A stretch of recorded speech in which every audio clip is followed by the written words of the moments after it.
அனைவருக்கும் வணக்கம். Welcome to மனவையாச்சி சமையல். இந்த காணொளியில சுவையான மொறுமொறுப்பான வாழைக்காய் பஜ்ஜி எப்படி எளிமையா செய்யறதுன்னு பார்க்கலாம்.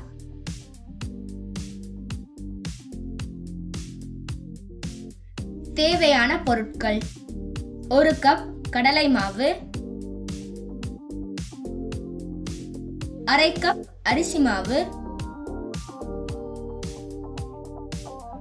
கலருக்காக 1 துளி கேசரி பவுடர்,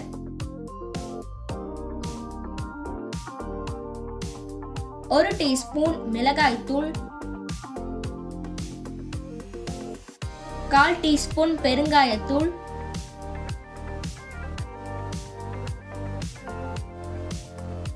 தேவையான அளவு உப்பு.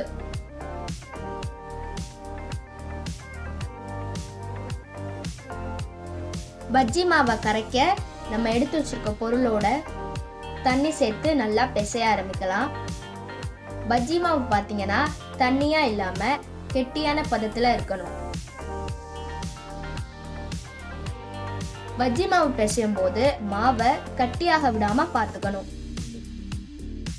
தேவைப்பட்டா இன்னும் கொஞ்சம் தண்ணி சேர்த்து நல்லா பிசையலாம். பஜ்ஜி மாவு தயார். இது கூட 1 துளி சோடா உப்பு சேர்த்து நல்லா மிக்ஸ் பண்ணி விட்டுக்கலாம். பஜ்ஜி மாவு நல்லா இந்த பதத்துல இருக்கணும். அடுத்து அடுப்புல கடாயை வச்சு எண்ணெய் சேர்த்துக்கிட்டு சூடேற்ற ஆரம்பிக்கலாம். அது சூடேறதுக்குள்ள வாழைக்காவை நல்லா ஸ்லைஸ் பண்ணி எடுத்துக்கலாம். 2 பெரிய வாழைக்காவை எடுத்துக்கலாம். வாழைக்காவுக்கு மேலையும் கீழையும் காம்பை வெட்டிடலாம். வாழைக்காவோட ஒரு பக்கம் தோலை சீவி எடுத்துக்கலாம். இப்போ வாழைக்காய் சீவுற கட்டையில் வாழைக்காவை நல்லா இது மாதிரி ஸ்லைஸ் பண்ணி எடுத்துக்கலாம்.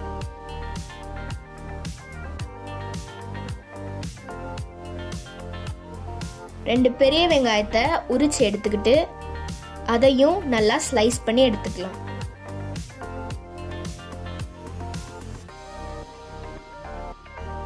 எண்ணெய் நல்லா சூடாயிருச்சு. இப்ப நம்ம ஸ்லைஸ் பண்ணி வச்சிருக்க வாழைக்காவை நல்லா 2 பக்கமும் மாவுல டிப் பண்ணி எடுத்து கடாயில போடலாம்.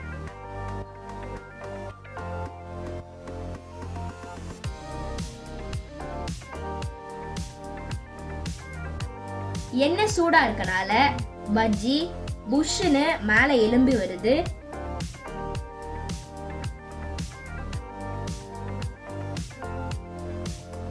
கடாயில எத்தனை வாழைக்காய் பிடிக்குமோ அத்தனை வாழைக்காவையும் டிப் பண்ணி நம்ம கடாயில போடலாம்.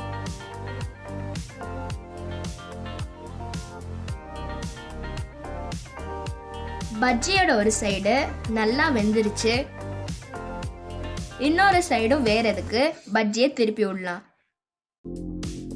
இந்த சைடும் நல்லா பொன்னிறமா பஜ்ஜி வெந்துருச்சு. இப்ப பஜ்ஜிய அரிச்சு எண்ணெயை வடிச்சு எடுத்துக்கலாம்.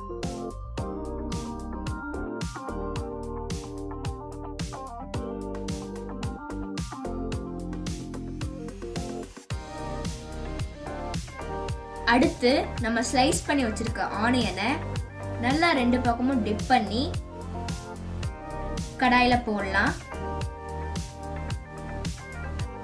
வாழைக்காய் பஜ்ஜியை விட வெங்காய பஜ்ஜி நல்லா வேக விடணும். ஏன்னா அப்பதான் உள்ள இருக்க வெங்காயம் நல்லா கிறிஸ்பியா வேகும்.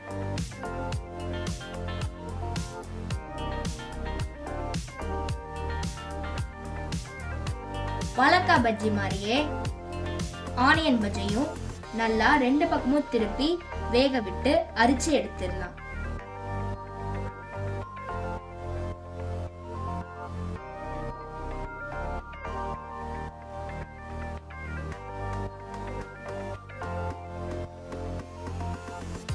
இப்ப சூடான சுவையான மொறுமொறுப்பான வாழைக்காய் பஜ்ஜி வெங்காய பஜ்ஜி தயாராயிருச்சு. இதுக்கு தொட்டுக்க நாங்க கெட்டியான தேங்காய் சட்னி தயார் பண்ணிட்டோம். இப்ப வாங்க இதை டேஸ்ட் பண்ணி பார்க்கலாம். இந்த காணொளி உங்களுக்கு பிடிச்சிருந்துச்சுன்னா லைக் பண்ணுங்க, ஷேர் பண்ணுங்க, சப்ஸ்கிரைப் பண்ணுங்க. இதை நீங்களும் ட்ரை பண்ணி பார்த்துட்டு கமெண்ட் பண்ணுங்க. மீண்டும் ஒரு காணொளியில் சந்திக்கும் வரை நன்றி.